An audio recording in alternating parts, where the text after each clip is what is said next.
L'Évangile selon Marc, chapitre 1. Commencement de l'Évangile de Jésus-Christ, Fils de Dieu. Selon ce qui est écrit dans Ésaïe, le prophète.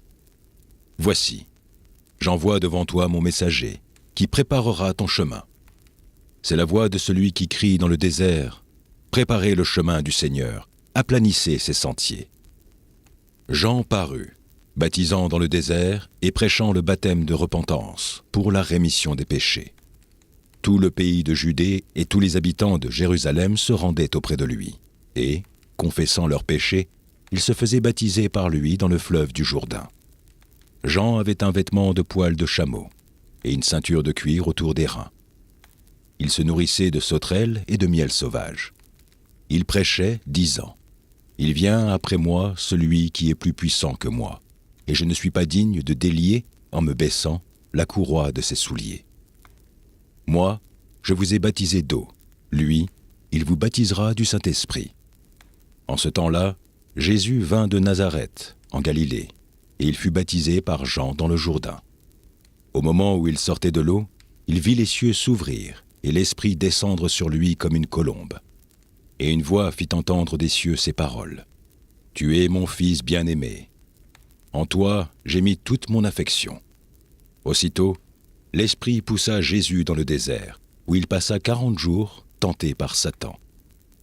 Il était avec les bêtes sauvages et les anges le servaient. Après que Jean eut été livré, Jésus alla dans la Galilée, prêchant l'évangile de Dieu. Il disait, « Le temps est accompli, et le royaume de Dieu est proche. Repentez-vous, et croyez à la bonne nouvelle. » Comme il passait le long de la mer de Galilée, il vit Simon et André, frères de Simon, qui jetaient un filet dans la mer, car ils étaient pêcheurs.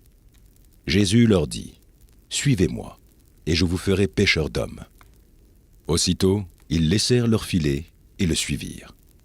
Étant allé un peu plus loin, il vit Jacques, fils de Zébédée, et Jean, son frère, qui eux aussi étaient dans une barque et réparaient les filets. Aussitôt, il les appela. Et laissant leur père Zébédée dans la barque avec les ouvriers, ils le suivirent. Ils se rendirent à Capernaum, et le jour du sabbat, Jésus entra d'abord dans la synagogue, et il enseigna.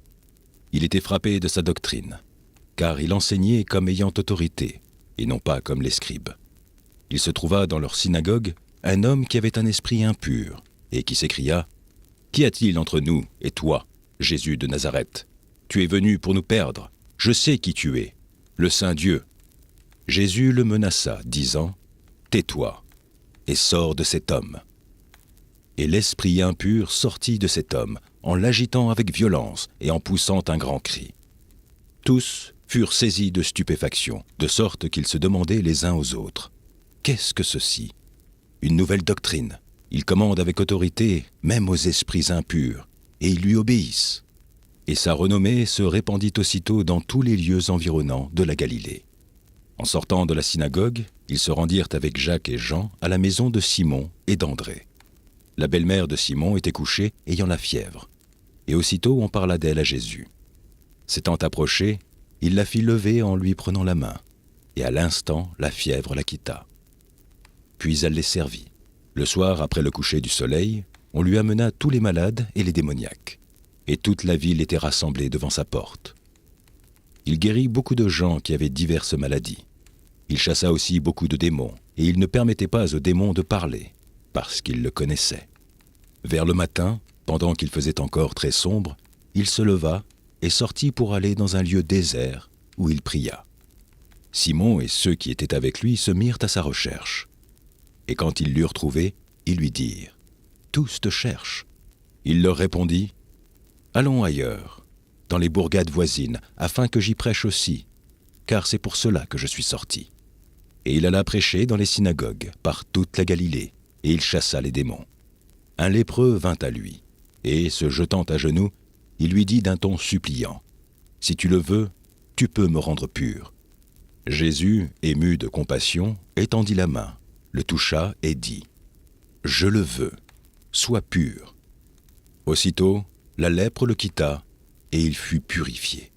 Jésus le renvoya sur le champ avec de sévères recommandations et lui dit, « Garde-toi de rien dire à personne. » mais va te montrer au sacrificateur et offre pour ta purification ce que Moïse a prescrit, afin que cela leur serve de témoignage. » Mais cet homme, s'en étant allé, se mit à publier hautement la chose et à la divulguer, de sorte que Jésus ne pouvait plus entrer publiquement dans une ville. Il se tenait dehors, dans des lieux déserts, et l'on venait à lui de toutes parts. Chapitre 2. Quelques jours après, Jésus revint à Capernaum. On apprit qu'il était à la maison, et il s'assembla un si grand nombre de personnes que l'espace devant la porte ne pouvait plus les contenir. Il leur annonçait la parole. Des gens vinrent à lui, amenant un paralytique porté par 4 hommes. Comme s'ils ne pouvaient l'aborder à cause de la foule, ils découvrirent le toit de la maison où il était, et ils descendirent par cette ouverture le lit sur lequel le paralytique était couché.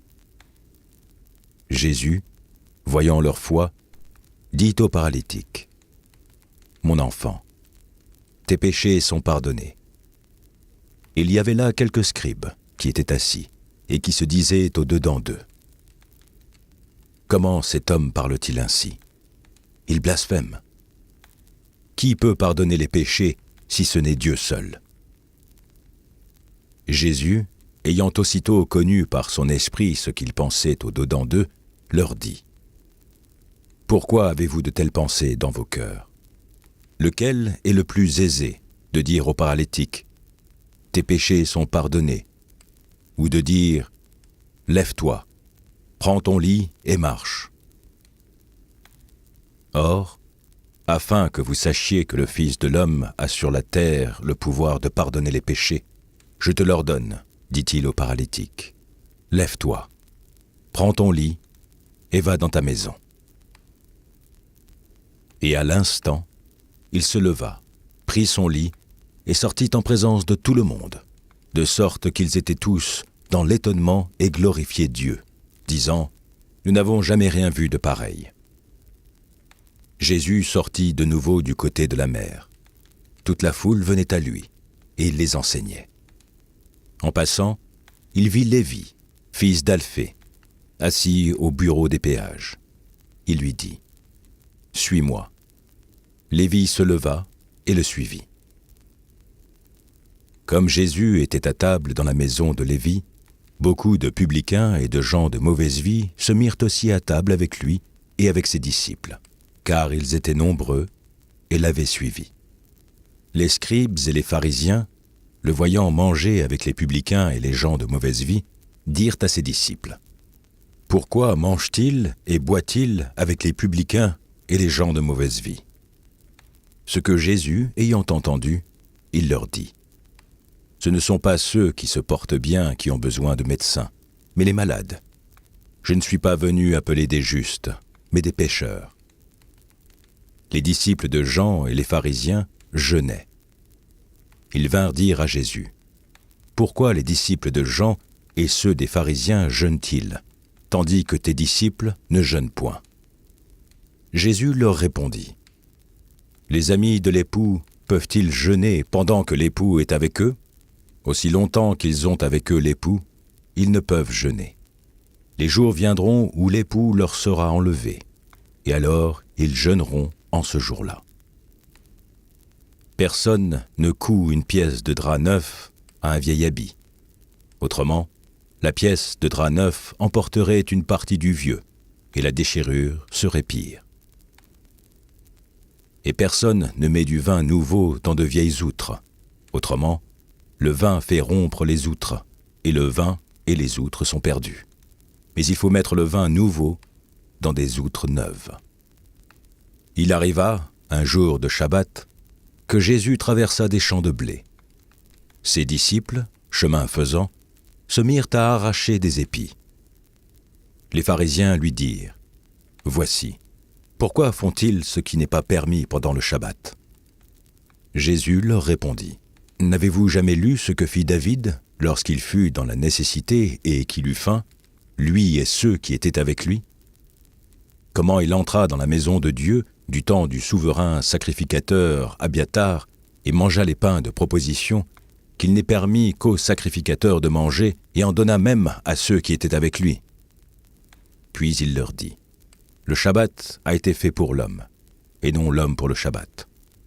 De sorte que le Fils de l'homme est maître même du Shabbat. » Chapitre 3. Jésus entra de nouveau dans la synagogue. Il s'y trouvait un homme qui avait la main sèche. Il observait Jésus pour voir s'il le guérirait le jour du sabbat. C'était afin de pouvoir l'accuser.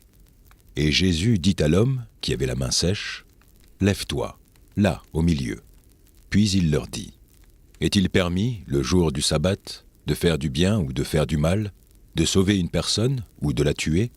Mais ils gardèrent le silence. Alors, promenant ses regards sur eux avec indignation, et en même temps affligé de l'endurcissement de leur cœur, il dit à l'homme, « Étends ta main. » Il l'étendit, et sa main fut guérie. Les pharisiens sortirent, et aussitôt ils se consultèrent avec les Hérodiens sur les moyens de le faire périr. Jésus se retira vers la mer avec ses disciples. Une grande multitude le suivit de la Galilée, et de la Judée et de Jérusalem, et de l'Idumée et d'au-delà du Jourdain, et des environs de Tyr et de Sidon. Une grande multitude, apprenant tout ce qu'il faisait, vint à lui. Il chargea ses disciples de tenir toujours à sa disposition une petite barque, afin de ne pas être pressés par la foule. Car comme il guérissait beaucoup de gens, tous ceux qui avaient des maladies se jetaient sur lui pour le toucher. Les esprits impurs, quand ils le voyaient, se prosternaient devant lui et s'écriaient « Tu es le Fils de Dieu !» Mais il leur recommandait très sévèrement de ne pas le faire connaître. Il monta ensuite sur la montagne. Il appela ceux qu'il voulut, et ils vinrent auprès de lui.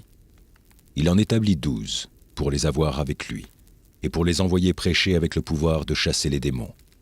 Voici les 12 qu'il établit. Simon, qu'il nomma Pierre, Jacques, fils de Zébédée, et Jean, frère de Jacques, auquel il donna le nom de Boanerges, qui signifie « fils du tonnerre ». André, Philippe, Barthélemy, Matthieu, Thomas, Jacques, fils d'Alphée, Thaddée, Simon le Cananite, et Judas Iscario, celui qui livra Jésus. Ils se rendirent à la maison, et la foule s'assembla de nouveau, en sorte qu'ils ne pouvaient même pas prendre leur repas. Les parents de Jésus, ayant appris ce qui se passait, vinrent pour se saisir de lui, car ils disaient « Il est hors de sens ». Et les scribes, qui étaient descendus de Jérusalem, dirent « Il est possédé de Béelzébul. C'est par le prince des démons qu'il chasse les démons. » Jésus les appela et leur dit sous forme de parabole « Comment Satan peut-il chasser Satan? Si un royaume est divisé contre lui-même, ce royaume ne peut subsister. Et si une maison est divisée contre elle-même, cette maison ne peut subsister. Si donc Satan se révolte contre lui-même, il est divisé et il ne peut subsister, mais c'en est fait de lui. Personne ne peut entrer dans la maison d'un homme fort et piller ses biens, sans avoir auparavant lié cet homme fort. Alors il pillera sa maison. Je vous le dis en vérité, tous les péchés seront pardonnés aux fils des hommes, et les blasphèmes qu'ils auront proférés. Mais quiconque blasphémera contre le Saint-Esprit n'obtiendra jamais de pardon. Il est coupable d'un péché éternel.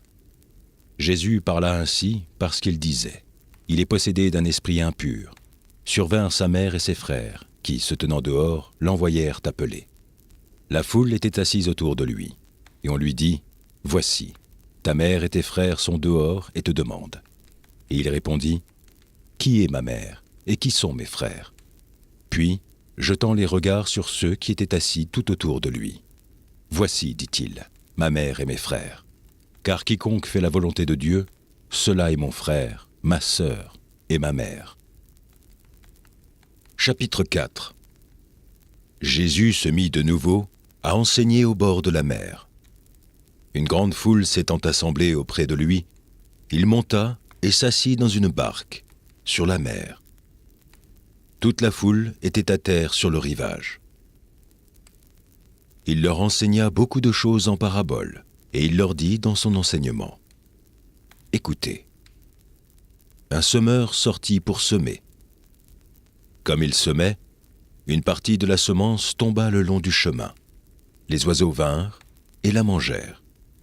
Une autre partie tomba dans un endroit pierreux, où il n'avait pas beaucoup de terre. Elle leva aussitôt, parce qu'elle ne trouva pas un sol profond. Mais quand le soleil parut, Elle fut brûlée et sécha, faute de racines. Une autre partie tomba parmi les épines. Les épines montèrent et l'étouffèrent, et elle ne donna point de fruit. Une autre partie tomba dans la bonne terre. Elle donna du fruit qui montait et croissait. Et elle rapporta 30, 60 et 100 pour un. Puis il dit : que celui qui a des oreilles pour entendre, entende. Lorsqu'il fut en particulier, ceux qui l'entouraient avec les 12 l'interrogèrent sur les paraboles. Il leur dit : c'est à vous qu'a été donné le mystère du royaume de Dieu. Mais pour ceux qui sont dehors, tout se passe en paraboles, afin qu'en voyant, ils voient et n'aperçoivent point, et qu'en entendant, ils entendent et ne comprennent point, de peur qu'ils ne se convertissent et que les péchés ne leur soient pardonnés. Il leur dit encore : vous ne comprenez pas cette parabole ? Comment donc comprendrez-vous toutes les paraboles ? Le semeur sème la parole. Les uns sont sur le long du chemin, où la parole est semée. Quand ils l'ont entendue, aussitôt Satan vient et enlève la parole qui était semée en eux.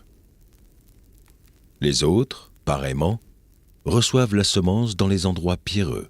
Quand ils entendent la parole, ils la reçoivent d'abord avec joie. Mais ils n'ont pas de racine en eux-mêmes. Ils manquent de persistance. Et dès que survient une tribulation ou une persécution à cause de la parole, ils éprouvent une occasion de chute. D'autres reçoivent la semence parmi les épines. Ce sont ceux qui entendent la parole, mais en qui les soucis du siècle, la séduction des richesses et l'invasion des autres convoitises étouffent la parole et la rendent infructueuse. D'autres reçoivent la semence dans la bonne terre. Ce sont ceux qui entendent la parole, la reçoivent et portent du fruit, 30, 60 et 100 pour un. Il leur dit encore : apportons la lampe pour la mettre sous le boisseau ou sous le lit. N'est-ce pas pour la mettre sur le chandelier ? Car il n'est rien de caché qui ne doive être découvert, rien de secret qui ne doive être mis au jour. Si quelqu'un a des oreilles pour entendre, qu'il entende. Il dit encore : prenez garde à ce que vous entendez. On vous mesurera avec la mesure dont vous vous serez servi, et on y ajoutera pour vous. Car on donnera à celui qui a, mais à celui qui n'a pas, on ôtera même ce qu'il a. Il dit encore : il en est du royaume de Dieu, comme quand un homme jette de la semence en terre. Qu'il dorme ou qu'il veille, nuit et jour, la semence germe et croît sans qu'il sache comment. La terre produit d'elle-même d'abord l'herbe, puis l'épi, puis le grain, tout formé dans l'épi. Et dès que le fruit est mûr, on y met la faucille, car la moisson est là. Il dit encore : à quoi comparerons-nous le royaume de Dieu, ou par quelle parabole le représenterons-nous ? Il est semblable à un grain de sénévé, qui, lorsqu'on le sème en terre, est la plus petite de toutes les semences qui sont sur la terre. Mais lorsqu'il a été semé, il monte, devient plus grand que tous les légumes, et pousse de grandes branches, en sorte que les oiseaux du ciel peuvent habiter sous son ombre. C'est par beaucoup de paraboles de ce genre qu'il leur annonçait la parole, selon qu'ils étaient capables de l'entendre. Il ne leur parlait point sans parabole, mais en particulier, il expliquait tout à ses disciples. Ce même jour, sur le soir, Jésus leur dit : passons à l'autre bord. Après avoir renvoyé la foule, ils l'emmenèrent dans la barque où il se trouvait. Il y avait aussi d'autres barques avec lui. Il s'éleva un grand tourbillon, et les flots se jetaient dans la barque, au point qu'elle se remplissait déjà. Et lui, il dormait à la poupe sur le coussin. Ils le réveillèrent et lui dirent : « Maître, ne t'inquiètes-tu pas de ce que nous périssons ? » S'étant réveillé, il menaça le vent et dit à la mer : « Silence, tais-toi !» Et le vent cessa, et il y eut un grand calme. Puis il leur dit : « Pourquoi avez-vous ainsi peur ? Comment n'avez-vous point de foi ? » Ils furent saisis d'une grande frayeur, et ils se disent les uns aux autres : « Quel est donc celui-ci, à qui obéissent même le vent et la mer ?» Chapitre 5. Ils arrivèrent à l'autre bord de la mer, dans le pays des Gadaréniens. Aussitôt que Jésus fut hors de la barque, il vint au-devant de lui un homme, sortant des sépulcres et possédé d'un esprit impur. Cet homme avait sa demeure dans les sépulcres, et personne ne pouvait plus le lier, même avec une chaîne. Car souvent il avait eu les fers aux pieds, et avait été lié de chaînes, mais il avait rompu les chaînes et brisé les fers, et personne n'avait la force de le dompter. Il était sans cesse, nuit et jour, dans les sépulcres, et sur les montagnes, criant et se meurtrissant avec des pierres. Ayant vu Jésus de loin, il accourut, se prosterna devant lui, et s'écria d'une voix forte : « Qu'y a-t-il entre moi et toi, Jésus, Fils de Dieu, très haut ? Je t'en conjure au nom de Dieu, ne me tourmente pas. » Car Jésus lui disait : « Sors de cet homme, esprit impur. » Et il lui demanda : « Quel est ton nom ? » ?»« Légion est mon nom, lui répondit-il, car nous sommes plusieurs. Et il le priait instamment de ne pas les envoyer hors du pays. Il y avait là, vers la montagne, un grand troupeau de pourceaux qui paissaient. Et les démons le prièrent, disant : « Envoie-nous dans ces pourceaux, afin que nous entrions en eux. » Il le leur permit, et les esprits impurs sortirent, entrèrent dans les pourceaux, et le troupeau se précipita des pentes escarpées dans la mer. Il y en avait environ 2000, et ils se noyèrent dans la mer. Ceux qui les faisaient paître s'enfuirent, et répandirent la nouvelle dans la ville et dans les campagnes. Les gens allèrent voir ce qui était arrivé. Ils vinrent auprès de Jésus, et ils virent le démoniaque, celui qui avait eu la légion, assis, vêtu et dans son bon sens. Et ils furent saisis de frayeur. Ceux qui avaient vu ce qui s'était passé leur racontèrent ce qui était arrivé au démoniaque et au pourceau. Alors ils se mirent à supplier Jésus de quitter leur territoire. Comme il montait dans la barque, celui qui avait été démoniaque lui demanda la permission de rester avec lui. Jésus ne le lui permit pas, mais il lui dit : « Va dans ta maison, vers les tiens, et raconte-leur tout ce que le Seigneur t'a fait, et comment il a eu pitié de toi. » Il s'en alla et se mit à publier dans la Décapole tout ce que Jésus avait fait pour lui, et tous furent dans l'étonnement. Jésus, dans la barque, regagna l'autre rive, où une grande foule s'assembla près de lui. Il était au bord de la mer. Alors vint un des chefs de la synagogue, nommé Jaïrus, qui, l'ayant aperçu, se jeta à ses pieds et lui adressa cette instante prière : « Ma petite fille est à l'extrémité. Viens, impose-lui les mains, afin qu'elle soit sauvée et qu'elle vive. » Jésus s'en alla avec lui, et une grande foule le suivait et le pressait. Or, il y avait une femme atteinte d'une perte de sang depuis 12 ans. Elle avait beaucoup souffert entre les mains de plusieurs médecins. Elle avait dépensé tout ce qu'elle possédait, et elle n'avait éprouvé aucun soulagement, mais était allée plutôt en empirant. Ayant entendu parler de Jésus, elle vint dans la foule par derrière et toucha son vêtement, car elle disait : « Si je puis seulement toucher ses vêtements, je serai guérie. » Au même instant, la perte de sang s'arrêta, et elle sentit dans son corps qu'elle était guérie de son mal. Jésus connut aussitôt en lui-même qu'une force était sortie de lui, et se retournant au milieu de la foule, il dit : « Qui a touché mes vêtements ?» Ses disciples lui dirent : « Tu vois la foule qui te presse, et tu dis : Qui m'a touché ? » Et il regardait autour de lui, pour voir celle qui avait fait cela. La femme, effrayée et tremblante, sachant ce qui s'était passé en elle, vint se jeter à ses pieds, et lui dit toute la vérité. Mais Jésus lui dit : « Ma fille, ta foi t'a sauvée. Va en paix, et sois guérie de ton mal. » Comme il parlait encore, survinrent de chez le chef de la synagogue des gens qui dirent « Ta fille est morte, pourquoi importuner davantage le maître ?» Mais Jésus, sans tenir compte de ces paroles, dit au chef de la synagogue « Ne crains pas, crois seulement. » Et il ne permit à personne de l'accompagner, si ce n'est à Pierre, à Jacques et à Jean, frères de Jacques. Ils arrivèrent à la maison du chef de la synagogue, où Jésus vit une foule bruyante et des gens qui pleuraient et poussaient de grands cris. Il entra et leur dit « Pourquoi faites-vous du bruit et pourquoi pleurez-vous ? L'enfant n'est pas morte, mais elle dort. » Et ils se moquaient de lui. Alors, ayant fait sortir tout le monde, il prit avec lui le père et la mère de l'enfant, et ceux qui l'avaient accompagné, et il entra là où était l'enfant. Il la saisit par la main et lui dit « Talitha koumi », ce qui signifie « Jeune fille, lève-toi, je te le dis ». Aussitôt la jeune fille se leva et se mit à marcher, car elle avait 12 ans, et ils furent dans un grand étonnement. Jésus leur adressa de fortes recommandations, pour que personne ne sût la chose, et il dit qu'on donnât à manger à la jeune fille. Chapitre 6. Jésus partit de là, et se rendit dans sa patrie. Ses disciples le suivirent. Quand le sabbat fut venu, il se mit à enseigner dans la synagogue. Beaucoup de gens qui l'entendirent étaient étonnés et disaient « D'où lui viennent ces choses ?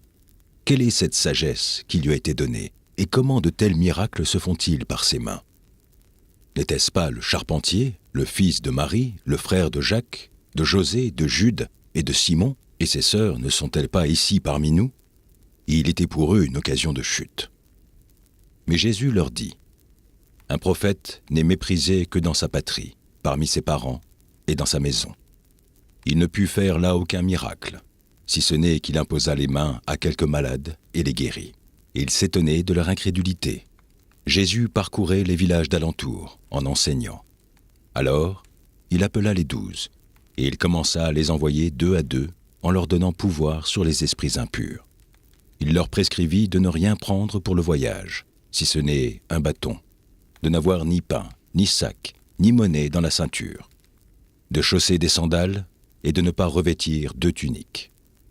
Puis il leur dit « Dans quelque maison que vous entriez, restez-y jusqu'à ce que vous partiez de ce lieu. Et s'il y a quelque part des gens qui ne vous reçoivent et ne vous écoutent, retirez-vous de là et secouez la poussière de vos pieds, afin que cela leur serve de témoignage. » Ils partirent et ils prêchèrent la repentance. Ils chassaient beaucoup de démons et ils oignaient d'huile beaucoup de malades et les guérissaient.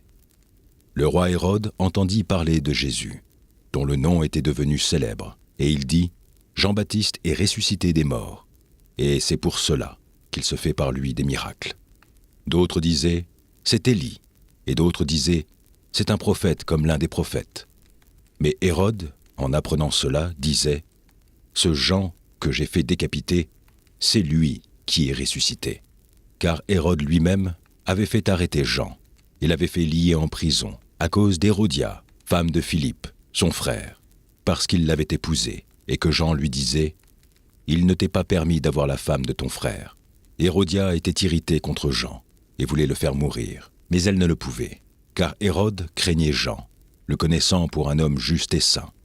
Il le protégeait, et après l'avoir entendu, il était souvent perplexe et l'écoutait avec plaisir. Cependant, un jour propice arriva lorsqu'Hérode, à l'anniversaire de sa naissance, donna un festin assez grand aux chefs militaires et aux principaux de la Galilée. La fille d'Hérodia entra dans la salle. Elle dansa et plut à Hérode et à ses convives. Le roi dit à la jeune fille « Demande-moi ce que tu voudras, et je te le donnerai. » Il ajouta avec serment « Ce que tu me demanderas, je te le donnerai, fût-ce la moitié de mon royaume. » Étant sortie, elle dit à sa mère « Que demanderai-je » Et sa mère répondit « La tête de Jean-Baptiste. » Elle s'empressa de rentrer aussitôt vers le roi et lui fit cette demande. « Je veux que tu me donnes à l'instant, sur un plat, la tête de Jean-Baptiste. » Le roi fut attristé, mais, à cause de ses serments et des convives, il ne voulut pas lui faire un refus. Il envoya sur le champ un garde avec ordre d'apporter la tête de Jean-Baptiste. Le garde alla décapiter Jean dans la prison et apporta la tête sur un plat. Il la donna à la jeune fille, et la jeune fille la donna à sa mère. Les disciples de Jean, ayant appris cela, vinrent prendre son corps et le mirent dans un sépulcre. Les apôtres, s'étant rassemblés auprès de Jésus, lui racontèrent tout ce qu'ils avaient fait et tout ce qu'ils avaient enseigné. Jésus leur dit : « Venez à l'écart dans un lieu désert et reposez-vous un peu. » Car il y avait beaucoup d'allants et de venants, et ils n'avaient même pas le temps de manger. Ils partirent donc dans une barque pour aller à l'écart dans un lieu désert. Beaucoup de gens les virent s'en aller et les reconnurent. Et de toutes les villes, on accourut à pied, et on les devança au lieu où ils se rendaient. Quand il sortit de la barque, Jésus vit une grande foule et fut ému de compassion pour eux, parce qu'ils étaient comme des brebis qui n'ont pas de berger. Il se mit à leur enseigner beaucoup de choses. Comme l'heure était déjà avancée, ses disciples s'approchèrent de lui et lui dirent : « Ce lieu est désert, et l'heure est déjà avancée. Renvoie-les, afin qu'ils aillent dans les campagnes et dans les villages des environs pour s'acheter de quoi manger. » Jésus leur répondit : « Donnez-leur vous-même à manger. » Mais ils lui dirent : « Irions-nous acheter des pains pour 200 deniers et leur donnerions-nous à manger ?» Et il leur dit : « Combien avez-vous de pain ? Allez voir. » Ils s'en assurèrent et répondirent : « 5 et 2 poissons. » Alors il leur commanda de les faire tous asseoir par groupes sur l'herbe verte. Et ils s'assirent par rangées de 100 et de 50. Il prit les 5 pains et les 2 poissons, et, levant les yeux vers le ciel, il rendit grâce. Puis il rompit les pains et les donna aux disciples afin qu'ils les distribuassent à la foule. Il partagea aussi les 2 poissons entre tous. Tous mangèrent et furent rassasiés. Et l'on emporte 12 paniers pleins de morceaux de pain et de ce qui restait des poissons. Ceux qui avaient mangé les pains étaient 5000 hommes. Aussitôt après, il obligea ses disciples à monter dans la barque et à passer avant lui de l'autre côté, vers Bethsaïda, pendant que lui-même renverrait la foule. Quand il l'eut renvoyé, il s'en alla sur la montagne pour prier. Le soir étant venu, la barque était au milieu de la mer, et Jésus était seul à terre. Il vit qu'ils avaient beaucoup de peine à ramer, car le vent leur était contraire. À la 4e veille de la nuit environ, il alla vers eux, marchant sur la mer, et il voulait les dépasser. Quand ils le virent marcher sur la mer, ils crurent que c'était un fantôme, et ils poussèrent des cris, car ils le voyaient tous, et ils étaient troublés. Aussitôt, Jésus leur parla et leur dit : « Rassurez-vous, c'est moi, n'ayez pas peur. » Puis il monta vers eux dans la barque, et le vent cessa. Ils furent en eux-mêmes tous stupéfaits et remplis d'étonnement, car ils n'avaient pas compris le miracle des pains, parce que leur cœur était endurci. Après avoir traversé la mer, ils vinrent dans le pays de Génézareth, et ils abordèrent. Quand ils furent sortis de la barque, les gens, ayant aussitôt reconnu Jésus, parcoururent tous les environs, et l'on se mit à apporter les malades sur des lits, partout où l'on apprenait qu'il était. En quelques lieues qu'il arriva, dans les villages, dans les villes ou dans les campagnes, on mettait les malades sur les places publiques, et on le priait de leur permettre seulement de toucher le bord de son vêtement. Et tous ceux qui le touchaient étaient guéris. Chapitre 7. Les pharisiens et quelques scribes, venus de Jérusalem, s'assemblèrent auprès de Jésus. Ils virent quelques-uns de ses disciples prendre leur repas avec des mains impures, c'est-à-dire non lavées. Or, les pharisiens et tous les juifs ne mangent pas sans s'être lavés soigneusement les mains, conformément à la tradition des anciens. Et quand ils reviennent de la place publique, ils ne mangent qu'après s'être purifiés. Ils ont encore beaucoup d'autres observances traditionnelles, comme le lavage des coupes, des cruches et des vases d'airain. Et les pharisiens et les scribes lui demandèrent : « Pourquoi tes disciples ne suivent-ils pas la tradition des anciens, mais prennent-ils leur repas avec des mains impures ?» Jésus leur répondit : « Hypocrites, Ésaïe a bien prophétisé sur vous, ainsi qu'il est écrit : Ce peuple m'honore des lèvres, mais son cœur est éloigné de moi. C'est en vain qu'il m'honore, en donnant des préceptes qui sont des commandements d'hommes. Vous abandonnez le commandement de Dieu, et vous observez la tradition des hommes. » Il leur dit encore : « Vous anéantissez fort bien le commandement de Dieu pour garder votre tradition. Car Moïse a dit : Honore ton père et ta mère, et celui qui maudira son père ou sa mère sera puni de mort. Mais vous, vous dites : Si un homme dit à son père ou à sa mère : Ce dont j'aurais pu t'assister est corban, c'est-à-dire une offrande à Dieu, vous ne le laissez plus rien faire pour son père ou pour sa mère. annulant ainsi la parole de Dieu par votre tradition que vous avez établie. Et vous faites beaucoup d'autres choses semblables. » Ensuite, ayant de nouveau appelé la foule à lui, il lui dit : « Écoutez-moi tous et comprenez. Il est hors de l'homme rien que, entrant en lui, puisse le souiller. Mais ce qui sort de l'homme, c'est ce qui le souille. Si quelqu'un a des oreilles pour entendre, qu'il entende. » Lorsqu'il fut entré dans la maison, loin de la foule, ses disciples l'interrogèrent sur cette parabole. Il leur dit : « Vous aussi, êtes-vous donc sans intelligence ? Ne comprenez-vous pas que rien de ce qui du dehors entre dans l'homme ne peut le souiller ? Car cela n'entre pas dans son cœur, mais dans son ventre, puis s'en va dans les lieux secrets qui purifient tous les aliments. » Il dit encore : « Ce qui sort de l'homme, c'est ce qui souille l'homme. Car c'est du dedans, c'est du cœur des hommes que sortent les mauvaises pensées, les adultères, les impudicités, les meurtres, les vols, les cupidités, les méchancetés, la fraude, le dérèglement, le regard envieux, la calomnie, l'orgueil, la folie. Toutes ces choses mauvaises sortent du dedans et souillent l'homme. » Jésus, étant parti de là, s'en alla dans le territoire de Tyr et de Sidon. Il entra dans une maison, désirant que personne ne le sût. Mais il ne put rester caché. Car une femme, dont la fille était possédée d'un esprit impur, entendit parler de lui, et vint se jeter à ses pieds. Cette femme était grecque, syro-phénicienne d'origine. Elle le pria de chasser le démon hors de sa fille. Jésus lui dit : « Laisse d'abord les enfants se rassasier, car il n'est pas bien de prendre le pain des enfants et de le jeter aux petits chiens. »« Oui, Seigneur, » lui répondit-elle, « mais les petits chiens sous la table mangent les miettes des enfants. » Alors il lui dit : « À cause de cette parole, va, le démon est sorti de ta fille. » Et quand elle rentra dans sa maison, elle trouva l'enfant couché sur le lit, le démon étant sorti. Jésus quitta le territoire de Tyr et revint par Sidon vers la mer de Galilée, en traversant le pays de la Décapole. On lui amena un sourd qui avait de la difficulté à parler, et on lui pria de lui imposer les mains. Il le prit à part loin de la foule, lui mit les doigts dans les oreilles et lui toucha la langue avec sa propre salive. Puis, levant les yeux au ciel, il soupira et dit : « Ephphatha », c'est-à-dire « Ouvre-toi ». Aussitôt ses oreilles s'ouvrirent, sa langue se délia, et il parla très bien. Jésus leur recommanda de n'en parler à personne, mais plus il le leur recommanda, plus ils le publièrent.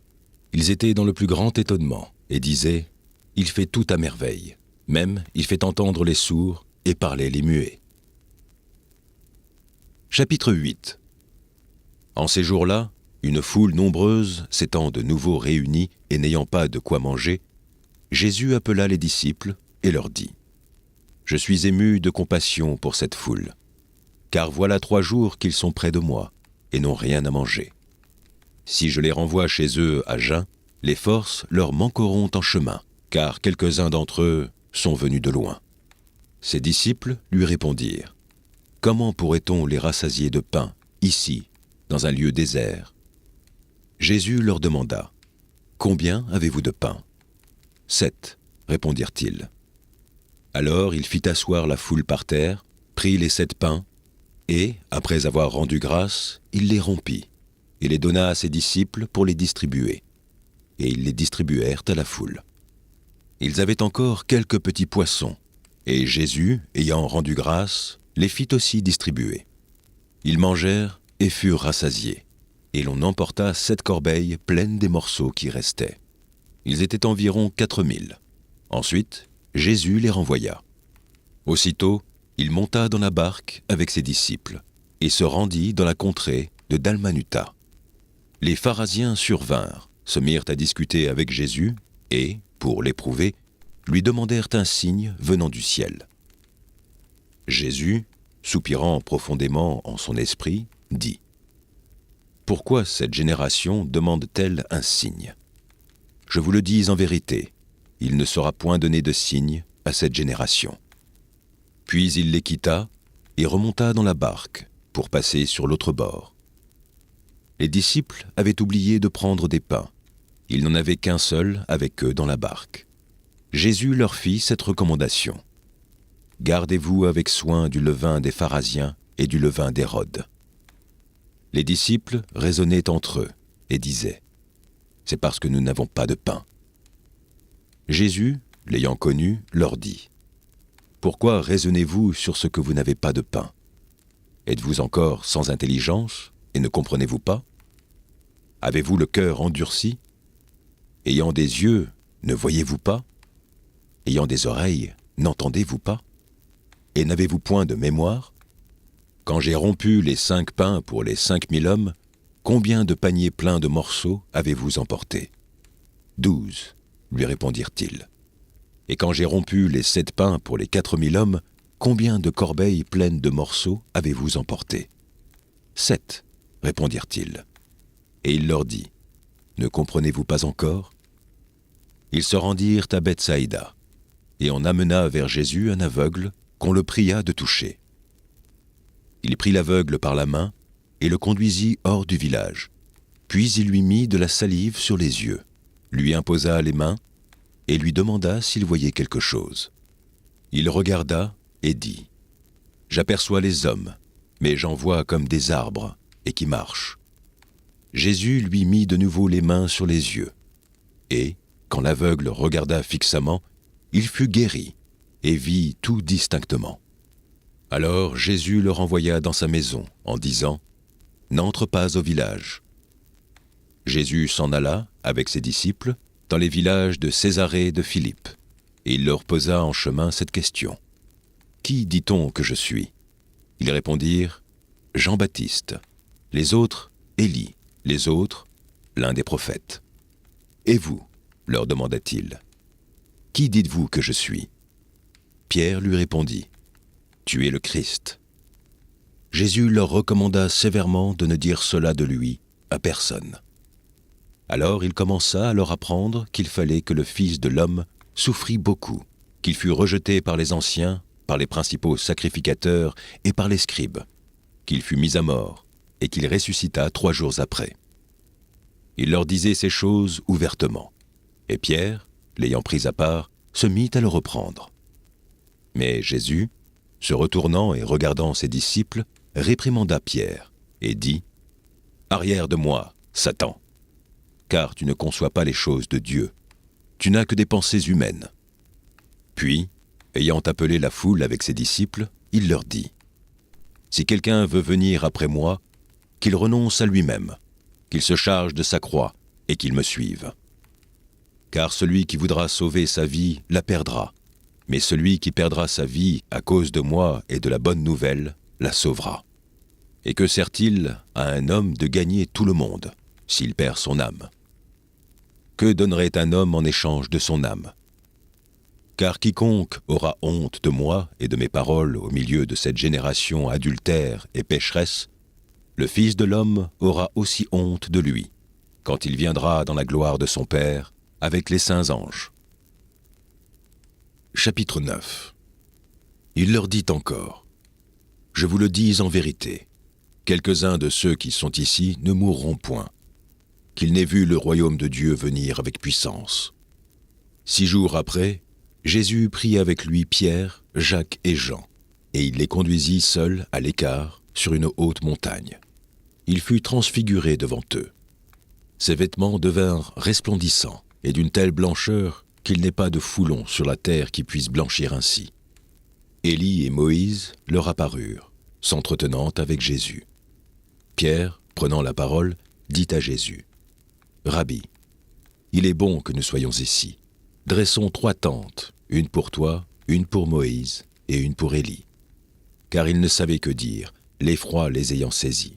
Une nuée vint les couvrir, et de la nuée sortit une croix. « Celui-ci est mon fils bien-aimé, écoutez-le. » Aussitôt, les disciples regardèrent tout autour, et ils ne virent que Jésus seul avec eux. Comme ils descendaient de la montagne, Jésus leur recommanda de ne dire à personne ce qu'ils avaient vu, jusqu'à ce que le Fils de l'homme fût ressuscité des morts. Ils retinrent cette parole, se demandant entre eux ce que c'est que ressusciter des morts. Les disciples lui firent cette question. « Pourquoi les scribes disent-ils qu'il faut qu'Élie vienne premièrement ?» Il leur répondit. « Élie viendra premièrement et rétablira toutes choses. Et pourquoi est-il écrit du Fils de l'homme qu'il doit souffrir beaucoup et être méprisé, Mais je vous dis qu'Élie est venu, et qu'il est traité comme ils l'ont voulu, selon qu'il est écrit de lui. » Lorsqu'ils furent arrivés près des disciples, ils virent autour d'eux une grande foule, et des scribes qui discutaient avec eux. Dès que la foule vit Jésus, elle fut surprise et accourut pour le saluer. Il leur demanda : « Sur quoi discutez-vous avec eux ?» Et un homme de la foule lui répondit : « Maître, j'ai amené auprès de toi mon fils, qui est possédé d'un esprit muet. En quelque lieu qu'il le saisisse, il le jette par terre. L'enfant écume, grince des dents et devient tout raide. J'ai prié tes disciples de chasser l'esprit, et ils n'ont pas pu. » « Race incrédule, leur dit Jésus, jusqu'à quand serai-je avec vous ? Jusqu'à quand vous supporterai-je ? Amenez-le-moi. » On le lui amena. Et aussitôt que l'enfant vit Jésus, l'esprit l'agita avec violence. Il tomba par terre et se roulait en écumant. Jésus demanda au Père : « Combien y a-t-il de temps que cela lui arrive ? » « Depuis son enfance, répondit-il. Et souvent l'esprit l'a jeté dans le feu et dans l'eau pour le faire périr. Mais si tu peux quelque chose, viens à notre secours, aie compassion de nous. » Jésus lui dit : « Si tu peux, tout est possible à celui qui croit. » Aussitôt le père de l'enfant s'écria : « Je crois, viens au secours de mon incrédulité. » Jésus, voyant accourir la foule, menaça l'esprit impur et lui dit : « Esprit muet et sourd, je te l'ordonne, sors de cet enfant et n'y rentre plus. » Et il sortit en poussant des cris et en l'agitant avec une grande violence. L'enfant devint comme mort, de sorte que plusieurs disaient qu'il était mort. Mais Jésus, l'ayant pris par la main, le fit lever. Et il se tint debout. Quand Jésus fut entré dans la maison, ses disciples lui demandèrent en particulier : « Pourquoi n'avons-nous pu chasser cet esprit ?» Il leur dit : « Cette espèce-là ne peut sortir que par la prière. » Ils partirent de là, ils traversèrent la Galilée. Jésus ne voulait pas qu'on le sût, car il enseignait ses disciples, et il leur dit : « Le Fils de l'homme sera livré entre les mains des hommes. Ils le feront mourir, et 3 jours après qu'il aura été mis à mort, il ressuscitera. » Mais les disciples ne comprenaient pas cette parole, et ils craignaient de l'interroger. Ils arrivèrent à Capernaum. Lorsqu'il fut dans la maison, Jésus leur demanda : « De quoi discutiez-vous en chemin ?» Mais ils gardèrent le silence, car en chemin, ils avaient discuté entre eux pour savoir qui était le plus grand. Alors il s'assit, appela les 12 et leur dit : « Si quelqu'un veut être le premier, il sera le dernier de tous et le serviteur de tous. » Et il prit un petit enfant, le plaça au milieu d'eux, et l'ayant pris dans ses bras, il leur dit : « Quiconque reçoit en mon nom un de ces petits enfants, me reçoit moi-même. Et quiconque me reçoit, reçoit non pas moi, mais celui qui m'a envoyé. » Jean lui dit : « Maître, nous avons vu un homme qui chasse des démons en ton nom, et nous l'en avons empêché, parce qu'il ne nous suit pas. » « Ne l'en empêchez pas, répondit Jésus, car il n'est personne qui, faisant un miracle en mon nom, puisse aussitôt après parler mal de moi. Qui n'est pas contre nous est pour nous. Et quiconque vous donnera à boire un verre d'eau en mon nom, parce que vous appartenez à Christ, je vous le dis en vérité, il ne perdra point sa récompense. Mais si quelqu'un scandalisait un de ces petits qui croient, il vaudrait mieux pour lui qu'on lui mît au cou une grosse meule de moulin et qu'on le jetât dans la mer. Si ta main est pour toi une occasion de chute, coupe-la. Mieux vaut pour toi entrer manchot dans la vie que d'avoir les 2 mains et d'aller dans la géhenne, dans le feu qui ne s'éteint point. Si ton pied est pour toi une occasion de chute, coupe-le. Mieux vaut pour toi entrer boiteux dans la vie que d'avoir les 2 pieds et d'être jeté dans la géhenne, dans le feu qui ne s'éteint point. Et si ton œil est pour toi une occasion de chute, arrache-le. Mieux vaut pour toi entrer dans le royaume de Dieu n'ayant qu'un œil que d'avoir 2 yeux et d'être jugé dans la géhenne, où leur ver ne meurt point et où le feu ne s'éteint point. Car tout homme sera salé de feu. Le sel est une bonne chose, mais si le sel devient sans saveur, avec quoi l'assaisonnerez-vous ? Ayez du sel en vous-même, et soyez en paix les uns avec les autres. » Chapitre 10. Jésus, étant parti de là, se rendit dans le territoire de la Judée au-delà du Jourdain. La foule s'assembla de nouveau près de lui, et selon sa coutume, il se mit encore à l'enseigner. Les pharisiens l'abordèrent, et pour l'éprouver, ils lui demandèrent s'il est permis à un homme de répudier sa femme. Il leur répondit : « Que vous a prescrit Moïse ? Moïse, dirent-ils, a permis d'écrire une lettre de divorce et de répudier. Et Jésus leur dit, « C'est à cause de la dureté de votre cœur que Moïse vous a donné ce précepte. Mais au commencement de la création, Dieu fit l'homme et la femme. C'est pourquoi l'homme quittera son père et sa mère et s'attachera à sa femme, et les deux deviendront une seule chair. Ainsi, ils ne sont plus deux, mais ils sont une seule chair. Que l'homme, donc, ne sépare pas de ce que Dieu a joint. » Lorsqu'ils furent dans la maison, les disciples l'interrogèrent encore là-dessus. Il leur dit, « Celui qui répudie sa femme et qui en épouse une autre commet un adultère à son égard. Et si une femme quitte son mari et en épouse un autre, elle commet un adultère. » On lui amena des petits-enfants, afin qu'il les touchât. Mais les disciples reprirent ceux qui les amenaient. Jésus, voyant cela, fut indigné et leur dit, « Laissez venir à moi les petits-enfants, et ne les en empêchez pas, car le royaume de Dieu est pour ceux qui leur ressemblent. Je vous le dis en vérité, quiconque ne recevra par le royaume de Dieu comme un petit enfant n'y entrera point. » Puis il les prit dans ses bras et les bénit, en leur imposant les mains. Comme Jésus se mettait en chemin, un homme accourut et se jeta à genoux devant lui. « Bon maître, lui demanda-t-il, que dois-je faire pour hériter la vie éternelle ?» Jésus lui dit, « Pourquoi m'appelles-tu bon ? Il n'y a de bon que Dieu seul. Tu connais les commandements. Tu ne commettras point d'adultère, tu ne tueras point, tu ne déroberas point, et tu ne diras point de faux témoignages. Tu ne feras tort à personne, honore ton père et ta mère. » Il lui répondit, « Maître, j'ai observé toutes ces choses dès ma jeunesse. » Jésus, l'ayant regardé, l'aima et lui dit, « Il te manque une chose. Va, vends tout ce que tu as, donne-le aux pauvres, et tu auras un trésor dans le ciel. Puis viens et suis-moi. » Mais, affligé de cette parole, cet homme s'en alla tout triste, car il avait de grands biens.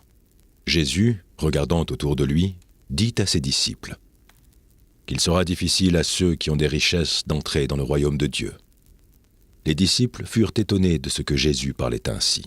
Et, reprenant, il leur dit, « Mes enfants, qu'il est difficile à ceux qui se confient dans les richesses d'entrer dans le royaume de Dieu. Il est plus facile à un chameau de passer par le trou d'une aiguille qu'à un riche d'entrer dans le royaume de Dieu. » Les disciples furent encore plus étonnés, et ils se dirent les uns aux autres, « Et qui peut être sauvé ?» Jésus les regarda et dit, « Cela est impossible aux hommes, mais non à Dieu, car tout est possible à Dieu. » Pierre se mit à lui dire, « Voici, nous avons tout quitté, et nous t'avons suivi. » Jésus répondit, « Je vous le dis en vérité, il n'est personne qui, ayant quitté à cause de moi et à cause de la bonne nouvelle, sa maison, ou ses frères, ou ses sœurs, ou sa mère, ou son père, ou ses enfants, ou ses terres, ne reçoivent au centuple, présentement, dans ce siècle-ci, des maisons, des frères, des sœurs, des mères, des enfants et des terres, avec des persécutions et, dans le siècle à venir, la vie éternelle. Plusieurs des premiers seront les derniers, et plusieurs des derniers seront les premiers. » Ils étaient en chemin pour monter à Jérusalem, et Jésus allait devant eux. Les disciples étaient troublés, et le suivaient avec crainte.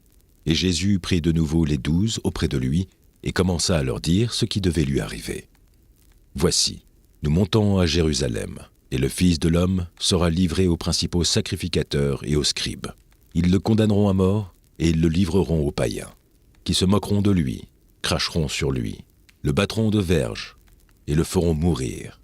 Et, 3 jours après, il ressuscitera. » Les fils de Zébédée, Jacques et Jean, s'approchèrent de Jésus et lui dirent, « Maître, nous voudrions que tu fisses pour nous ce que nous te demanderons. » Il leur dit, « Que voulez-vous que je fasse pour vous ?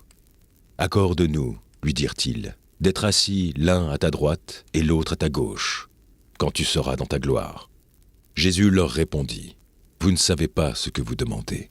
Pouvez-vous boire la coupe que je dois boire, ou être baptisé du baptême dont je dois être baptisé ? » Nous le pouvons, dirent-ils. Et Jésus leur répondit, « Il est vrai que vous boirez la coupe que je dois boire, et que vous serez baptisés du baptême dont je dois être baptisé. Mais pour ce qui est d'être assis à ma droite ou à ma gauche, cela ne dépend pas de moi, et ne sera donné qu'à ceux à qui cela est réservé. » Les 10, ayant entendu cela, commencèrent à s'indigner contre Jacques et Jean. Jésus les appela et leur dit : « Vous savez que ceux qu'on regarde comme les chefs des nations les tyrannisent, et que les grands les dominent. Il n'en est pas de même au milieu de vous. Mais quiconque veut être grand parmi vous, qu'il soit votre serviteur.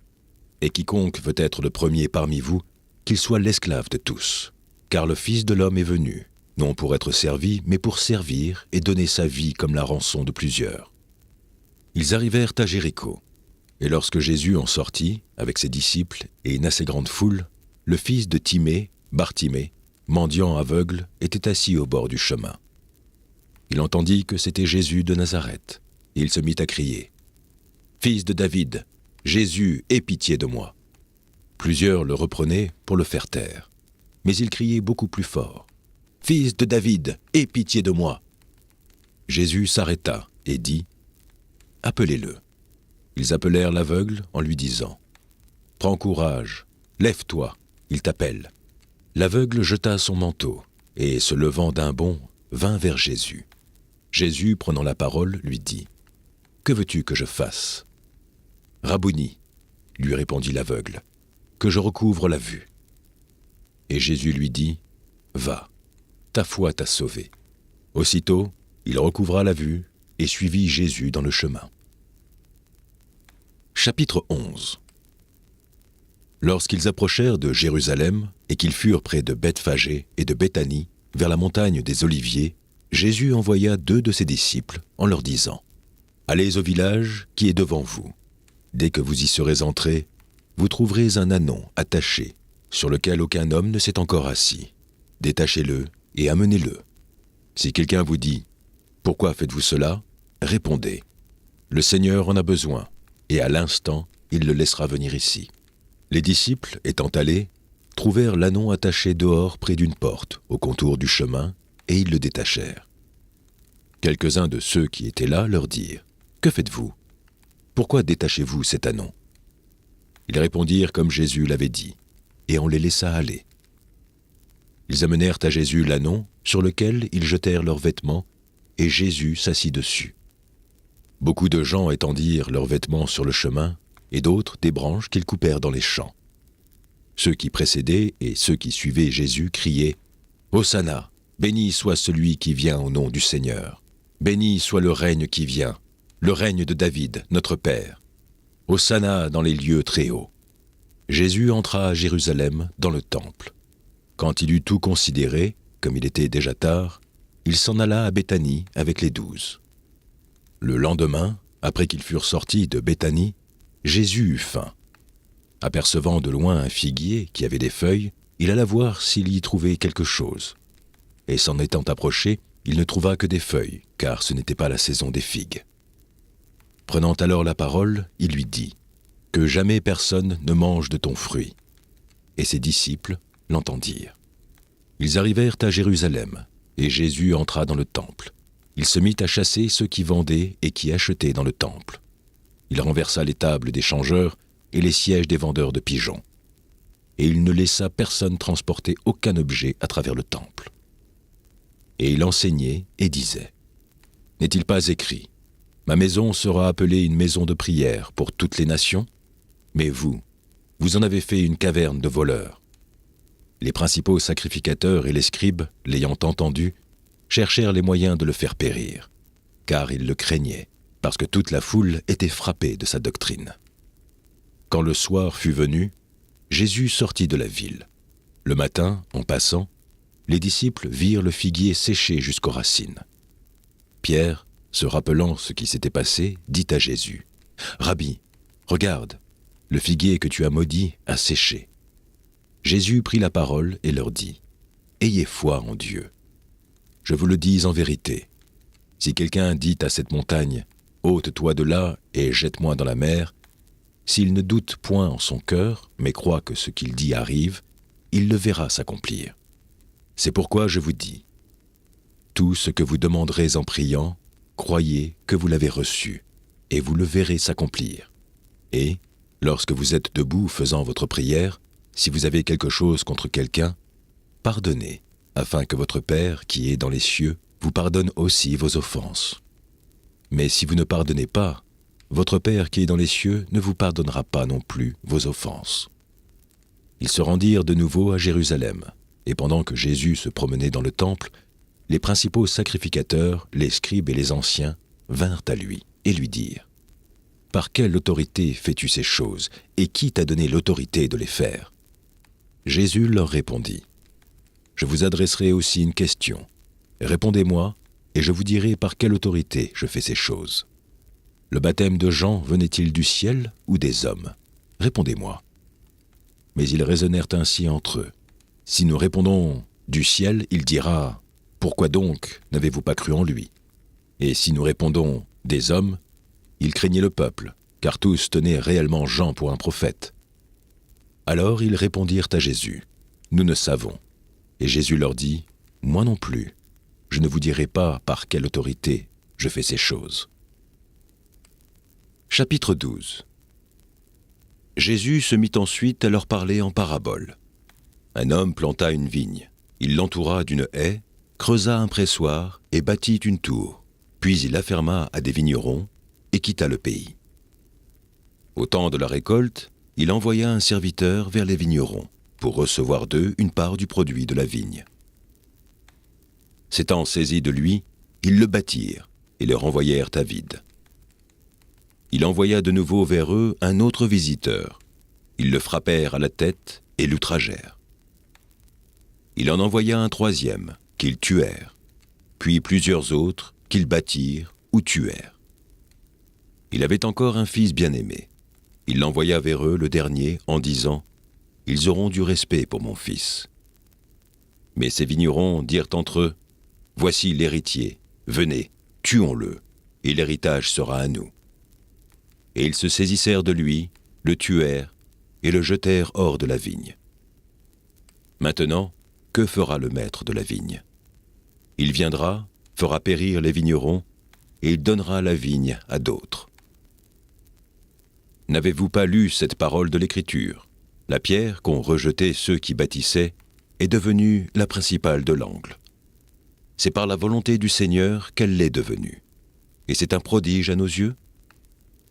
Ils cherchaient à se saisir de lui, mais ils craignaient la foule. Ils avaient compris que c'était pour eux que Jésus avait dit cette parabole. Et ils le quittèrent et s'en allèrent. Ils envoyèrent auprès de Jésus quelques-uns des pharisiens et des hérodiens, afin de le surprendre par ses propres paroles. Et ils vinrent lui dire : « Maître, nous savons que tu es vrai, et que tu ne t'inquiètes de personne, car tu ne regardes pas à l'apparence des hommes, et tu les enseignes de la voie de Dieu selon la vérité. Est-il permis, ou non, de payer le tribut à César ? Devons-nous payer ou ne pas payer ?» Jésus, connaissant leur hypocrisie, leur répondit : « Pourquoi me tentez-vous ? Apportez-moi un denier, afin que je le voie. » Ils en apportèrent un. Et Jésus leur demanda : « De qui sont cette effigie et cette inscription ? » « De César, lui répondirent-ils. Alors il leur dit : « Rendez à César ce qui est à César, et à Dieu ce qui est à Dieu. » Et ils furent à son égard dans l'étonnement. Les Sadducéens, qui disent qu'il n'y a point de résurrection, vinrent auprès de Jésus et lui firent cette question : « Maître, voici ce que Moïse nous a prescrit. Si le frère de quelqu'un meurt et laisse une femme sans avoir d'enfant, son frère épousera sa veuve et suscitera une postérité à son frère. Or, il y avait 7 frères. Le premier se maria et mourut sans laisser de postérité. Le second prit la veuve pour femme et mourut sans laisser de postérité. Il en fut de même du troisième. Et aucun des 7 ne laissa de postérité. Après eux tous, la femme mourut aussi. À la résurrection, duquel d'entre eux sera-t-elle la femme ? Car les 7 l'ont eue pour femme. » Jésus leur répondit : « N'êtes-vous pas dans l'erreur, parce que vous ne comprenez ni les Écritures, ni la puissance de Dieu ? Car, à la résurrection des morts, les hommes ne prendront point de femmes, ni les femmes de mari, mais ils seront comme les anges dans les cieux, Pour ce qui est de la résurrection des morts, n'avez-vous pas lu dans le livre de Moïse ce que Dieu lui dit à propos du buisson ? Je suis le Dieu d'Abraham, le Dieu d'Isaac et le Dieu de Jacob. Dieu n'est pas Dieu des morts, mais des vivants. Vous êtes grandement dans l'erreur. Un des scribes qui les avait entendus discuter, sachant que Jésus avait bien répondu aux Sadducéens, s'approcha et lui demanda : « Quel est le premier de tous les commandements ?» Jésus répondit : « Voici le premier. Écoute, Israël, le Seigneur, notre Dieu, est l'unique Seigneur. Et tu aimeras le Seigneur, ton Dieu, de tout ton cœur, de toute ton âme, de toute ta pensée et de toute ta force. Voici le second. Tu aimeras ton prochain comme toi-même. Il n'y a pas d'autre commandement plus grand que cela. » Le scribe lui dit : « Bien, maître, mais tu as dit avec vérité que Dieu est unique et qu'il n'y en a point d'autre que lui, et que l'aimer de tout son cœur, de toute sa pensée, de toute son âme et de toute sa force, et aimer son prochain comme soi-même, c'est plus que tous les holocaustes et tous les sacrifices. » Jésus, voyant qu'il avait répondu avec intelligence, lui dit : « Tu n'es pas loin du royaume de Dieu, et personne n'osera plus lui poser des questions. » Jésus, continuant à enseigner dans le temple, dit : « Comment les scribes disent-ils que le Christ est le fils de David ? David lui-même, animé par l'Esprit Saint, a dit : Le Seigneur a dit à mon Seigneur : Assieds-toi à ma droite, jusqu'à ce que je fasse de tes ennemis ton marchepied. David lui-même l'appelle Seigneur. Comment donc est-il son fils ? Et une grande foule l'écoutait avec plaisir. Il leur disait dans son enseignement : Gardez-vous des scribes, qui aiment à se prononcer en robe longue et à être salués dans les places publiques, qui recherchent les premiers sièges dans les synagogues et les premières places dans les festins, qui dévorent les maisons des veuves et qui font pour l'apparence de longues prières. Ils seront jugés plus sévèrement. » Jésus, s'étant assis vis-à-vis du tronc, regardait comment la foule y mettait de l'argent. Plusieurs riches mettaient beaucoup. Il vint aussi une pauvre veuve. Elle y mit 2 petites pièces, faisant un quart de sou. Alors Jésus, ayant appelé ses disciples, leur dit : « Je vous le dis en vérité, cette pauvre veuve a donné plus qu'aucun de ceux qui ont mis dans le tronc. Car tous ont mis de leur superflu, mais elle a mis de son nécessaire, tout ce qu'elle possédait, tout ce qu'elle avait pour vivre. » Chapitre 13. Lorsque Jésus sortit du temple, un de ses disciples lui dit : « Maître, regarde, quelle pierre et quelle construction !» Jésus lui répondit : « Vois-tu ces grandes constructions ? Il ne restera pas pierre sur pierre qui ne soit renversée. » Il s'assit sur la montagne des Oliviers, en face du temple, et Pierre, Jacques, Jean et André lui firent en particulier cette question : « Dis-nous, quand cela arrivera-t-il ? Et à quel signe connaîtra-t-on que toutes ces choses vont s'accomplir ?» Jésus se mit alors à leur dire : « Prenez garde que personne ne vous séduise. Car plusieurs viendront sous mon nom, disant : C'est moi. Et ils séduiront beaucoup de gens. Quand vous entendrez parler de guerre et de bruit de guerre, ne soyez pas troublés, car il faut que ces choses arrivent. Mais ce ne sera pas encore la fin. Une nation s'élèvera contre une nation, et un royaume contre un royaume. Il y aura des tremblements de terre en divers lieux. Il y aura des famines. Ce ne sera que le commencement des douleurs. Prenez garde à vous-même. On vous livrera aux tribunaux, et vous serez battus de verges dans les synagogues. Vous comparaîtrez devant des gouverneurs et devant des rois, à cause de moi, pour leur servir de témoignage. Il faut premièrement que la bonne nouvelle soit prêchée à toutes les nations. Quand on vous emmènera pour vous livrer, ne vous inquiétez pas d'avance de ce que vous aurez à dire, mais dites ce qui vous sera donné à l'heure même. Car ce n'est pas vous qui parlerez, mais l'Esprit Saint. Le frère livrera son frère à la mort, et le père son enfant. Les enfants se soulèveront contre leurs parents, et les feront mourir. Vous serez haïs de tous, à cause de mon nom, mais celui qui persévérera jusqu'à la fin sera sauvé. Lorsque vous verrez l'abomination de la désolation établie là où elle ne doit pas être, que celui qui lit fasse attention, alors que ceux qui seront en Judée fuient dans les montagnes. Que celui qui sera sur le toit ne descende pas et n'entre pas pour prendre quelque chose dans sa maison, et que celui qui sera dans les champs ne retourne pas en arrière pour prendre son manteau. Malheur aux femmes qui seront enceintes et à celles qui allaiteront en ces jours-là. Priez pour que ces choses n'arrivent pas en hiver, car la détresse en ces jours sera telle qu'il n'y en a point eu de semblable depuis le commencement du monde que Dieu a créé jusqu'à présent, et qu'il n'y en aura jamais. Et, si le Seigneur n'avait abrégé ces jours, personne ne serait sauvé. Mais il les a abrégés à cause des élus qu'il a choisis. Si quelqu'un vous dit alors « Le Christ est ici » ou « Il est là », ne le croyez pas. Car il s'élèvera de faux Christ et de faux prophètes. Ils feront des prodiges et des miracles pour séduire les élus, s'il était possible. Soyez sur vos gardes. Je vous ai tout annoncé d'avance. Mais dans ces jours, après cette détresse, le soleil s'obscurcira, la lune ne donnera plus sa lumière. Les étoiles tomberont du ciel, et les puissances qui sont dans les cieux seront ébranlées.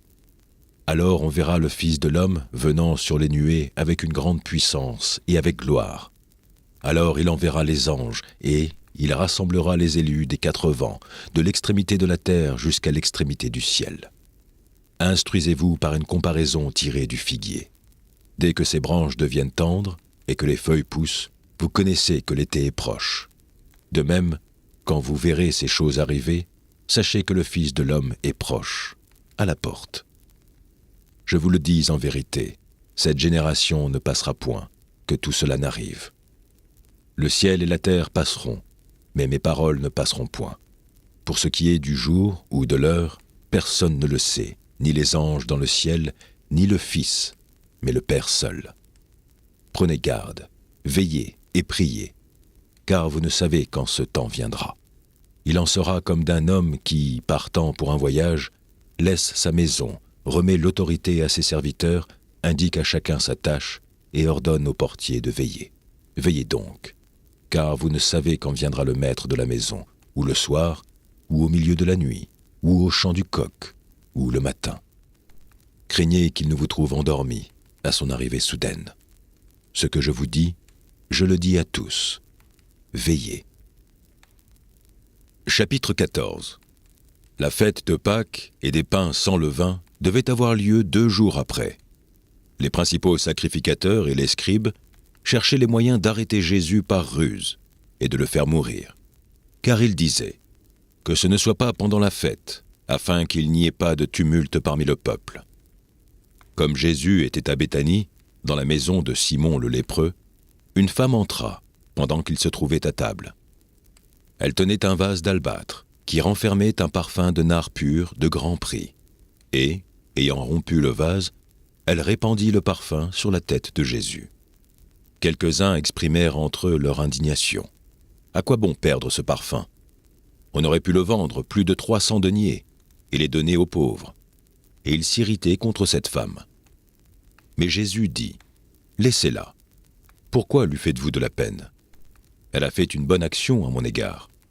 Car vous avez toujours les pauvres avec vous, et vous pouvez leur faire du bien quand vous voulez, mais vous ne m'avez pas toujours. Elle a fait ce qu'elle a pu. Elle a d'avance embaumé mon corps pour la sépulture. Je vous le dis en vérité, partout où la bonne nouvelle sera prêchée, dans le monde entier, on racontera aussi en mémoire de cette femme ce qu'elle a fait. » Judas Iscario, l'un des 12, alla vers les principaux sacrificateurs, afin de leur livrer Jésus. Après l'avoir entendu, ils firent dans la joie et promirent de lui donner de l'argent. Et Judas cherchait une occasion favorable pour le livrer.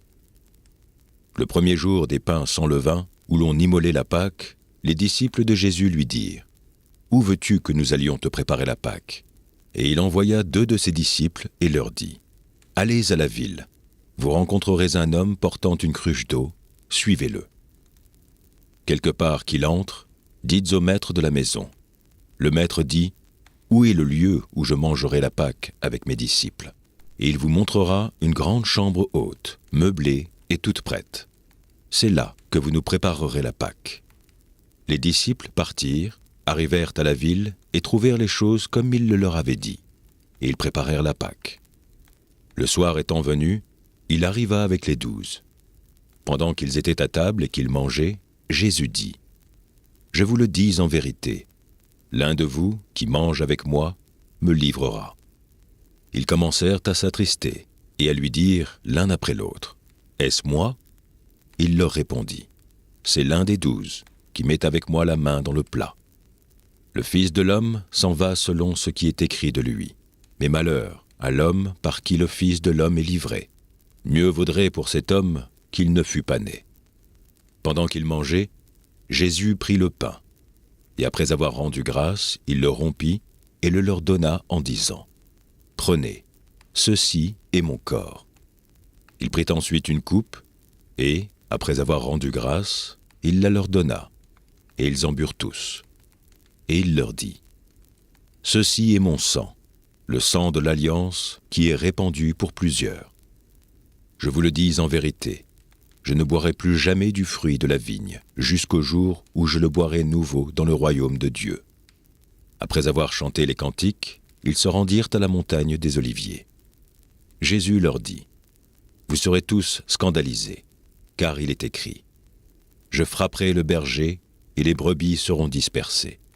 Mais, après que je serai ressuscité, je vous précéderai en Galilée. » Pierre lui dit : « Quand tous seraient scandalisés, je ne serai pas scandalisé. » Et Jésus lui dit : « Je te le dis en vérité, toi, aujourd'hui, cette nuit même, avant que le coq chante 2 fois, tu me renieras 3 fois. » Mais Pierre reprit plus fortement : « Quand il me faudrait mourir avec toi, je ne te renierai pas. » Et tous dirent la même chose.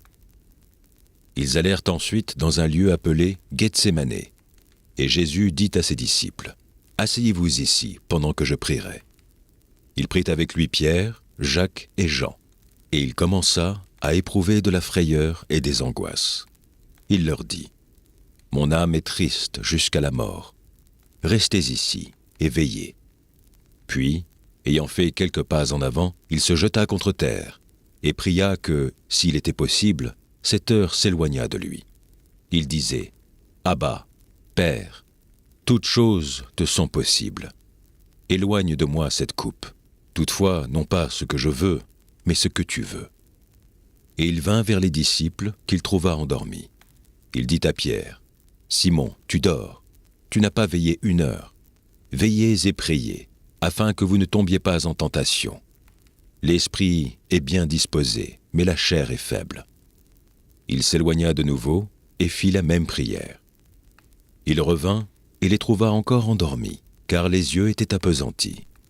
Ils ne surent que lui répondre. Il revint pour la 3e fois et leur dit : « Dormez maintenant et reposez-vous. C'est assez. L'heure est venue. Voici, le Fils de l'homme est livré aux mains des pécheurs. Levez-vous, allons. Voici, celui qui me livre s'approche. » Et aussitôt, comme il parlait encore, arriva Judas, l'un des 12, et avec lui une foule armée d'épées et de bâtons, envoyés par les principaux sacrificateurs, par les scribes et par les anciens. Celui qui le livrait leur avait donné ce signe : « Celui que je baiserai, c'est lui. Saisissez-le et emmenez-le sûrement. » Dès qu'il fut arrivé, il s'approcha de Jésus, disant : « Rabbi !» et il le baisa. Alors ces gens mirent la main sur Jésus et le saisirent. Un de ceux qui étaient là, tirant l'épée, frappa le serviteur du souverain sacrificateur et lui emporta l'oreille. Jésus, prenant la parole, leur dit : « Vous êtes venus comme après un brigand, avec des épées et des bâtons, pour vous emparer de moi. J'étais tous les jours parmi vous, enseignant dans le temple, et vous ne m'avez pas saisi. Mais c'est afin que les Écritures soient accomplies. » Alors tous l'abandonnèrent et prirent la fuite. Un jeune homme le suivait, n'ayant sur le corps qu'un drap.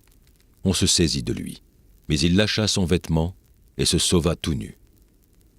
Ils emmenèrent Jésus chez le souverain sacrificateur, où s'assemblèrent tous les principaux sacrificateurs, les anciens et les scribes. Pierre le suivit de loin jusque dans l'intérieur de la cour du souverain sacrificateur.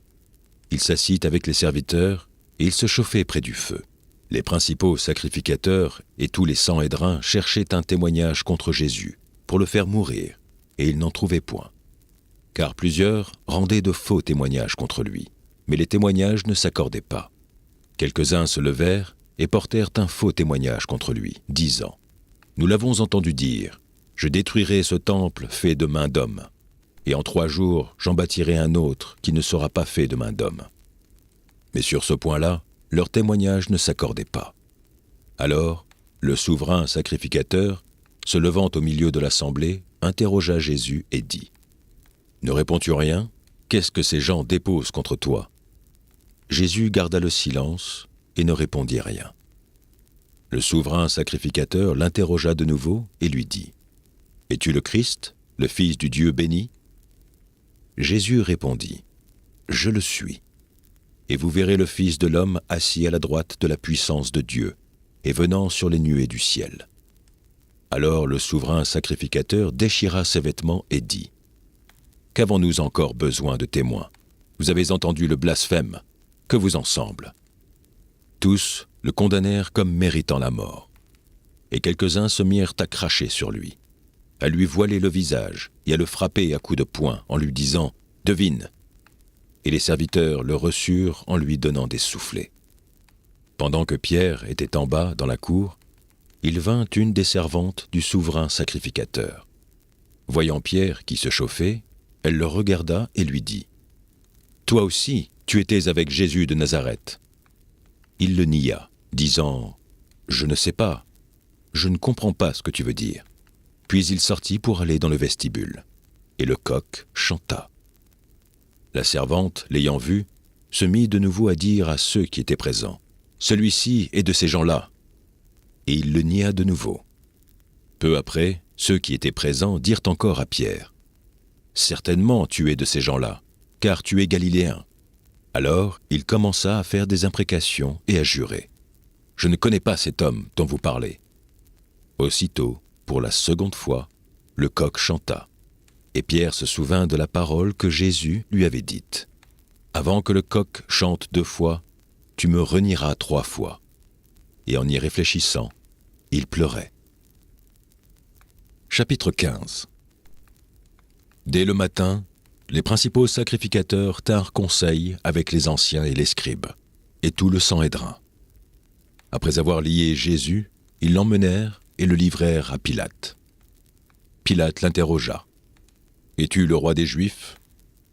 Jésus lui répondit. « Tu le dis. » Les principaux sacrificateurs portaient contre lui plusieurs accusations. Pilate l'interrogea de nouveau. « Ne réponds-tu rien? Vois de combien de choses il t'accuse. » Et Jésus ne fit plus aucune réponse, ce qui étonna Pilate. À chaque fête, il relâchait un prisonnier, celui que demandait la foule. Il y avait en prison un nommé Barabbas, avec ses complices, pour un meurtre qu'ils avaient commis dans une sédition. La foule, étant montée, se mit à demander ce qu'il avait coutume de leur accorder. Pilate leur répondit « Voulez-vous que je relâche le roi des Juifs ?» Car il savait que c'était par envie que les principaux sacrificateurs l'avaient livré. Mais les chefs des sacrificateurs excitèrent la foule, afin que Pilate leur relâchât plutôt Barabbas. Pilate, reprenant la parole, leur dit « Que voulez-vous donc que je fasse de celui que vous appelez le roi des Juifs ?» Ils crièrent de nouveau « Crucifie-le !» Pilate leur dit « Que mal a-t-il fait ?» Et ils crièrent encore plus fort « Crucifie-le !» Pilate, voulant satisfaire la foule, leur relâcha Barabbas. Et, après avoir fait battre de verges Jésus, il le livra pour être crucifié.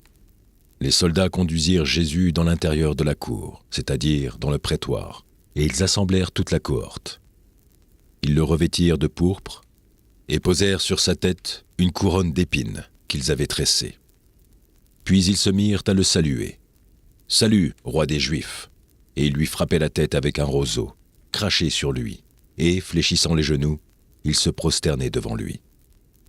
Après s'être ainsi moqués de lui, ils lui ôtèrent la pourpre, lui remirent ses vêtements et l'emmenèrent pour le crucifier. Ils forcèrent à porter la croix de Jésus un passant qui revenait des champs, Simon de Cyrène, père d'Alexandre et de Rufus. Et ils conduisirent Jésus au lieu nommé Golgotha, ce qui signifie « lieu du crâne ». Ils lui donnèrent à boire du vin mêlé de myrrhe, mais il ne le prit pas.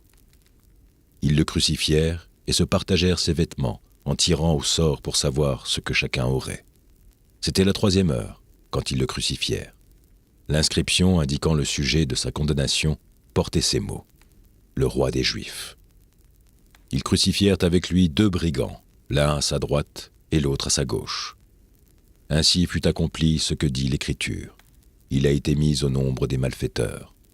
Les passants l'injuriaient et secouaient la tête en disant : « Hé, toi qui détruis le temple et qui le rebâtis en 3 jours, sauve-toi toi-même en descendant de la croix. » Les principaux sacrificateurs aussi, avec les scribes, se moquaient entre eux et disaient : « Il a sauvé les autres et il ne peut se sauver lui-même. Que le Christ, le roi d'Israël, descende maintenant de la croix, afin que nous voyions et que nous croyions. » Ceux qui étaient crucifiés avec lui l'insultaient aussi. La 6e heure était venue. Il y eut des ténèbres sur toute la terre, jusqu'à la 9e heure. Et à la 9e heure, Jésus s'écria d'une voix forte : « Éloi, Éloi, lama sabachthani » ce qui signifie « Mon Dieu, pourquoi m'as-tu abandonné ?» Quelques-uns de ceux qui étaient là, l'ayant entendu, dirent : « Voici, il appelle Élie. » Et l'un d'eux courut remplir une éponge de vinaigre, et, l'ayant fixé sur un roseau, il lui donna à boire, en disant : « Laissez, voyons si Élie viendra le descendre. » Mais Jésus, ayant poussé un grand cri, expira. Le voile du temple se déchira en 2, depuis le haut jusqu'en bas. Le centenier, qui était en face de Jésus, voyant qu'il avait expiré de la sorte, dit : « Assurément, cet homme était fils de Dieu. » Il y avait aussi des femmes qui regardaient de loin. Parmi elles était Marie de Magdala, Marie, mère de Jacques le mineur, et de José, et Salomé, qui le suivait et le servait lorsqu'il était en Galilée, et plusieurs autres qui étaient montés avec lui à Jérusalem. Le soir étant venu, comme c'était la préparation, c'est-à-dire la veille du sabbat, arriva Joseph d'Arimathée, conseiller de distinction, qui lui-même attendait aussi le royaume de Dieu. Il osa se rendre vers Pilate pour demander le corps de Jésus. Pilate s'étonna qu'il fût mort si tôt, fit venir le centenier et lui demanda s'il était mort depuis longtemps. S'en étant assuré par le centenier, il donna le corps à Joseph. Et Joseph, ayant acheté un linceul, descendit Jésus de la croix, l'enveloppa du linceul et le déposa dans un sépulcre taillé dans le roc. Puis il roula une pierre à l'entrée du sépulcre. Marie de Magdala et Marie, mère de José, regardaient où on le mettait. Chapitre 16. Lorsque le sabbat fut passé, Marie de Magdala, Marie, mère de Jacques, et Salomé achetèrent des aromates, afin d'aller embaumer Jésus. Le 1er jour de la semaine, elles se rendirent au sépulcre, de grand matin, comme le soleil venait de se lever. Elles disaient entre elles : « Qui nous roulera la pierre loin de l'entrée du sépulcre ?» Et, levant les yeux, elles aperçurent que la pierre, qui était très grande, avait été roulée. Elles entrèrent dans le sépulcre, virent un jeune homme assis, à droite, vêtu d'une robe blanche, et elles furent épouvantées. Il leur dit : « Ne vous épouvantez pas, vous cherchez Jésus de Nazareth, qui a été crucifié. Il est ressuscité. Il n'est point ici. Voici le lieu où on l'avait mis. » Mais allez dire à ses disciples et à Pierre qu'il vous précède en Galilée. C'est là que vous le verrez, comme il vous l'a dit. Elles sortirent du sépulcre et s'enfuirent. La peur et le trouble les avaient saisies, et elles ne dirent rien à personne à cause de leur effroi. Jésus, étant ressuscité le matin du 1er jour de la semaine, apparut d'abord à Marie de Magdala, de laquelle il avait chassé 7 démons. Elle alla emporter la nouvelle à ceux qui avaient été avec lui, et qui s'affligeaient et pleuraient. Quand ils entendirent qu'il vivait et qu'elle l'avait vu, ils ne le crurent pas. Après cela, il apparut sous une autre forme, à 2 d'entre eux qui étaient en chemin pour aller à la campagne. Ils revinrent l'annoncer aux autres, qui ne les crurent pas non plus. Enfin, il apparut aux 11 pendant qu'ils étaient à table, et il leur reprocha leur incrédulité et la dureté de leur cœur, parce qu'ils n'avaient pas cru ceux qu'il avait vus ressusciter. Puis il leur dit, « Allez par tout le monde et prêchez la bonne nouvelle à toute la création. Celui qui croira et qui sera baptisé sera sauvé, mais celui qui ne croira pas sera condamné. Voici les miracles qui accompagneront ceux qui auront cru. En mon nom, ils chasseront les démons, ils parleront de nouvelles langues, ils saisiront des serpents. S'ils boivent quelques breuvages mortels, ils ne leur feront point mal. Ils imposeront les mains aux malades, et les malades seront guéris. » Le Seigneur, après leur avoir parlé, fut enlevé au ciel, et il s'assit à la droite de Dieu. Et ils s'en allèrent prêcher partout. Le Seigneur travaillait avec eux et confirmait la parole par les miracles qui l'accompagnaient.